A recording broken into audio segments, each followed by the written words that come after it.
எல்லோருக்கும் வணக்கம். நான் கிராண்ட்மா பேசுகிறேன். நடிகர் சத்யராஜ் மகள் திவ்யா கொஞ்ச நாளைக்கு முன்னாடி திமுகவில் சேர்ந்தாங்க. முதல் முறையாக அரசியல் மேடையில் பேசியிருக்காங்க. அது அவங்களே சொல்கிறாங்க, என்னுடைய முதல் அரசியல் மேடைன்னு சொல்லியிருக்காங்க. திமுக காரங்கெல்லாம் எப்படி திமுகவுக்கு முட்டு கொடுத்து பேசுவாங்களோ அதை விட அழகாக முட்டு கொடுத்து பேசியிருக்காங்க சத்யராஜோட மகள் திவ்யா. அவங்க என்ன பேசியிருக்காங்கன்றதை பற்றி இப்போ நம்ம பார்ப்போம். திவ்யா, நீங்கள் சொல்கிறீங்க திமுகவோட வரலாறு படிச்சிருக்கேன், கலைஞரோட வரலாறு படிச்சிருக்கேன்னு சொல்கிறீங்க. திமுகவோட வரலாறு என்னன்னு சொன்னீங்கன்னா நாங்களும் அதை தெரிஞ்சுக்குவோம்.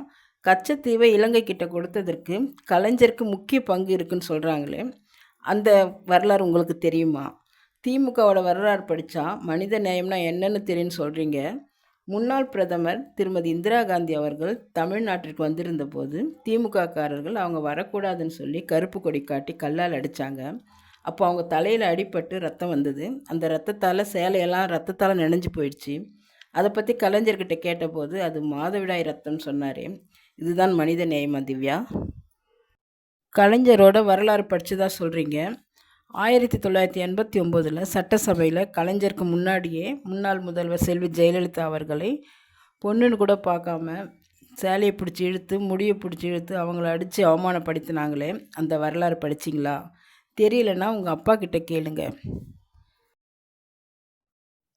திவ்யா, நீங்கள் கலைஞரோட வரலாறு படித்ததாக சொல்கிறீங்க.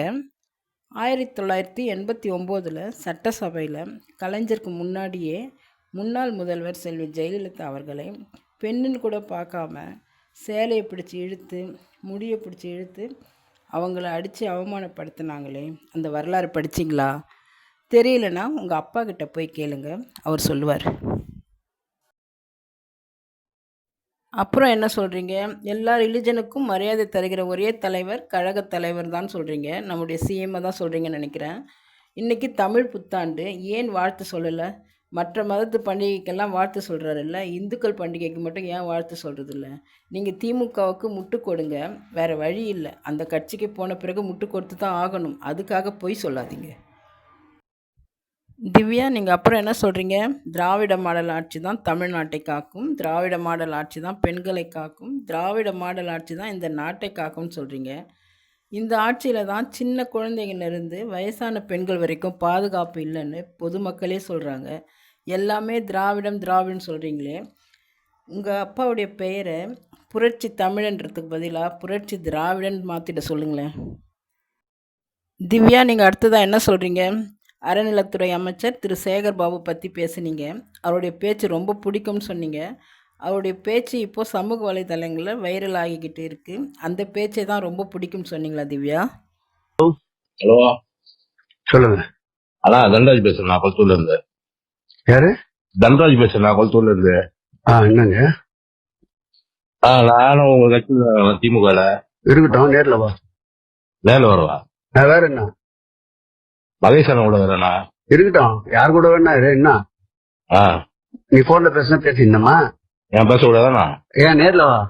ஏன் போன்ல பேசினா பேசக்கூடாதுண்ணா? அடுத்து உங்க நம்பரை வச்சு கம்ப்ளைண்ட் பண்ணுவேன். பண்ணுண்ணா. கண்டிப்பா இப்ப பண்ணுவேன். பண்ணுண்ணா. கொஞ்ச நேரத்துல பண்றனா இல்லையா பாரு. நீ பண்ணுண்ணா. பண்ணனா இல்லையா பாரு. நீ பண்ண, நான் மீடியால எல்லா விஷயத்தையும் சொல்லுவேன் பாரியா. சொல்லு சொல்லு. இப்ப பண்றேன். சவுக்கு சங்கர் விஷயத்த மாதிரி சொல்லுவேன் பாரியா. இப்ப பேசுறேன். பேசு, நீ சொல்லு, எல்லாத்தையும் சொல்லு. எல்லாத்தையும் சொல்லு. சவுக்கு சங்கர் விஷயத்த நான் தான் பண்ணேன், சொல்ல பாரியா. இப்ப பேசுறேன். இப்ப பேச நீ பேசி பேசி. என் பேர் தான் நன்றாஜ். வெயிடா வெயிடா மரியாதையா? ஹலோ, மரியாதை உனக்கு. ஏய், இவள்தான் மரியாதை உனக்கு. அப்புறமா நான் மரியாதை பாவரியா? வெய் போன நீ பாவரியா? உன் மரியாதை நீ பாவரியா? அப்புறமா வெயிடா. ஹலோ, உன் மரியாதை நீ பாவரியா? வச்சா உனக்கு நல்லது, இல்லன்னா கஷ்டம். வைக்க முடியாது, வைக்க முடியாது. என்ன பண்ணுவ? அப்படியா? அப்படியா? சரி, இப்ப 2 நிமிஷம் உனக்கு என்ன வருதுன்னு பாரு. திருப்பி பாருண்ணா, நீ பாருண்ணா. எங்க இருந்து வருதுன்னு பாரு போன் உனக்கு. நீ எங்கெல்லாம் வரட்டா? மீடியால குத்துருவேன், மொத்த சீன குத்துருவேன். மயில புடுங்க. வெயிடா. யோ வத்தா மயிலுனா அவள்தான் உனக்கு.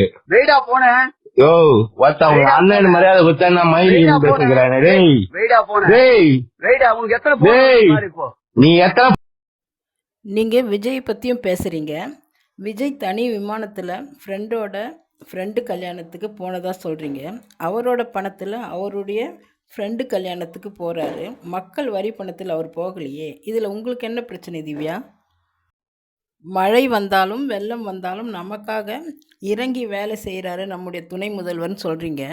ஆட்சியில் இருக்கிறவங்க தானே வேலை செய்யணும். இவங்க எதிர்க்கட்சியாக இருக்கும்போது செஞ்சுருந்தா நீங்கள் பெருமையாக சொல்லலாம்.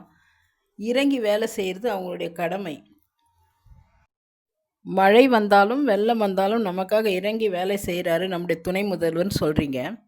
ஆட்சியில் இருக்கிறவங்க தானே வேலை செய்யணும். ஓட்டு வாங்கி ஆட்சிக்கு வரவங்க இதுக்காக தானே வராங்க.